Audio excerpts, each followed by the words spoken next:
It's been an incredibly tough time for the community here just north of Toronto. Residents are still trying to understand the violence that took place on Sunday night.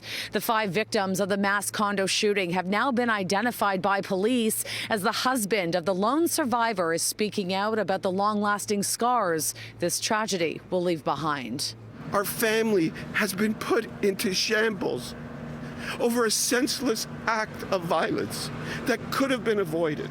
President of the condo board, John Danino, was home on Sunday night when the unthinkable happened. His wife, Doreen, was gunned down inside their unit. 5 others were also shot. Doreen was the only survivor. I want everybody to know that it's not just about me and my wife, but it's about my wife's children, our grandkids, all of our extended family, whose lives are going to be affected forever and a day. Our home has been taken from us. John says the 3 men and 2 women murdered by the shooter were his friends and neighbors, and 3 of them sat with him on the condo board. He says what happened that night is beyond comprehension. And I want to say, we do this thing for our community. We're volunteers. It's about the house we live in. It's about our home. This senseless tragedy could have been avoided. Police have now identified the victims as 57-year-old Rita Camilleri, 79-year-old Vittorio Panzo, and 59-year-old Naveed Dada. Lorraine and Russell Manick were also killed in the attack. Their family shared this photo with CityNews, telling us they were devoted to each other and their family, soulmates in life and in heaven. These victims have families that are suffering right now. As I mentioned yesterday, for this to happen to anyone, it's tough.